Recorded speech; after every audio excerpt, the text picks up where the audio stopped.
Ezra, chapter 1. The return from Babylonian captivity.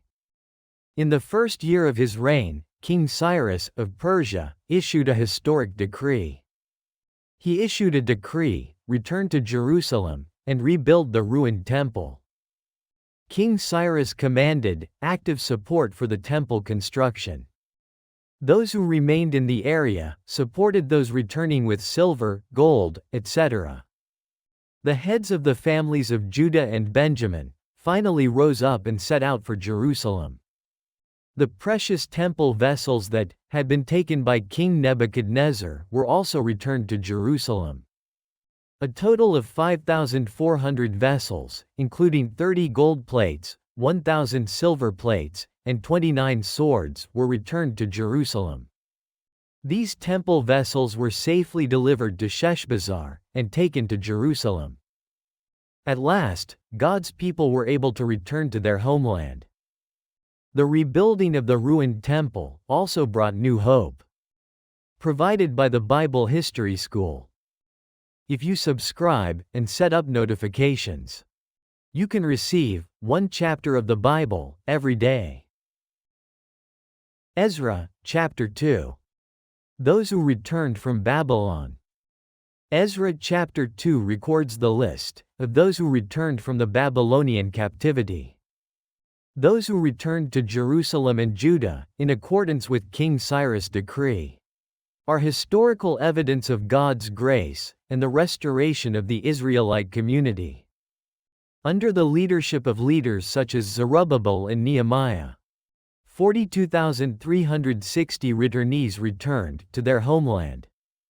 7,337 male and female servants, and 200 male and female singers also returned. They settled in each city and prepared to rebuild the temple.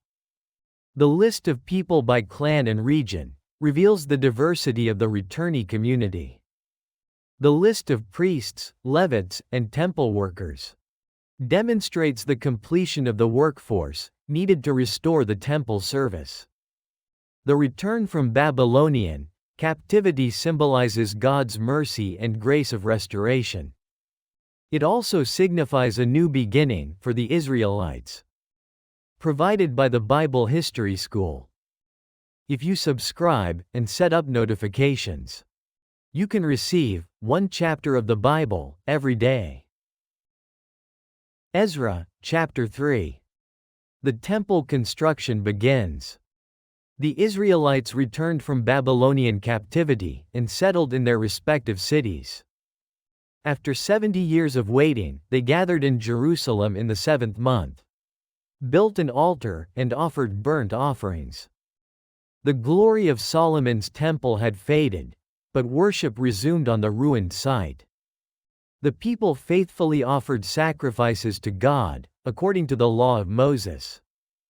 In the 2nd year, Zerubbabel, Jeshua, and the Levites began laying the foundation of the temple. The priests blew trumpets, and the Levites struck cymbals, praising God. However, the elderly, remembering the old temple, wept. They were saddened by the shabby appearance of the new temple. Cries of joy and sorrow echoed throughout Jerusalem. Ezra chapter 3 describes the exciting first steps in rebuilding the temple. Provided by the Bible History School. If you subscribe and set up notifications, you can receive one chapter of the Bible every day. Ezra, chapter 4. Those who obstruct the temple construction. When the enemies of Judah and Benjamin heard that the exiles were building the temple, they proposed that they build it together. Zerubbabel and the leaders refused, saying they would build it alone, in accordance with King Cyrus's command. In response, the people of the land weakened the Jewish people and bribed the officials to obstruct the construction. During the reigns of Ahasuerus and Artaxerxes, they submitted a letter accusing Jerusalem of rebellion. And they accused the Jews of causing harm to the king by rebuilding the walls. Artaxerxes investigated the matter and ordered a halt to the construction. The enemies used their power to force a halt to the construction. As a result, the temple construction was halted until the second year of King Darius' reign. Provided by the Bible History School. If you subscribe and set up notifications, you can receive one chapter of the Bible every day. Ezra, chapter 5. The temple construction resumes. The prophets Haggai and Zechariah encouraged the Israelites, delivering God's word. They encouraged the resumption of the construction of the Jerusalem temple, which had been halted. With the help of the prophets, Zerubbabel and Jeshua resumed the construction. At that time, Tattenai was the governor of the region, west of the Euphrates River. The governor asked, who had given the order to build the temple. The Jews replied that they were rebuilding the temple, built by Solomon. They explained that they had begun rebuilding according to the decree of King Cyrus, and that the temple vessels taken by Nebuchadnezzar had been returned. They also revealed that Sheshbazzar had brought the temple vessels. The officials requested Darius' confirmation of Cyrus' decree and awaited his decision. The governor then sent a letter to King Darius, detailing the construction of the temple. Provided by the Bible History School.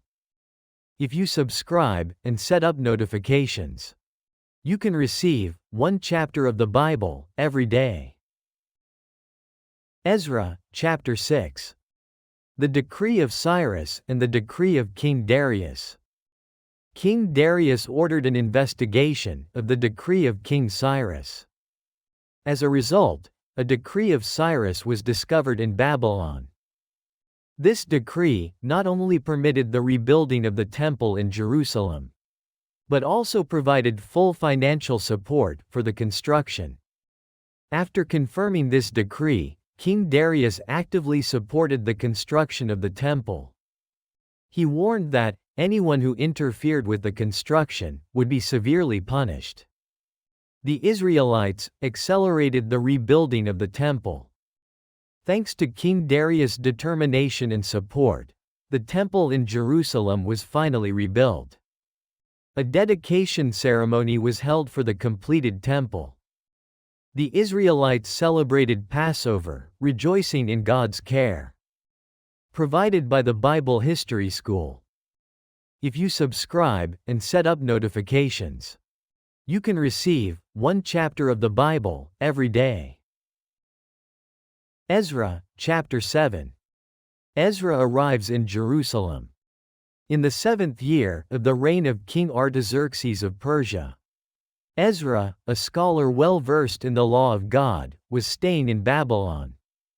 He was a direct descendant of Sariah and possessed a profound knowledge of the law of the Lord. The king readily granted Ezra's earnest request to return to Jerusalem. A large number of Israelites, Levites, and temple servants headed to Jerusalem under his leadership. Thanks to God's amazing help, Ezra arrived safely in Jerusalem. Ezra diligently presented the precious gifts he had received from the king, along with the vast amount of silver and gold, to the temple of the Lord. He then set his heart on teaching the people the law of God.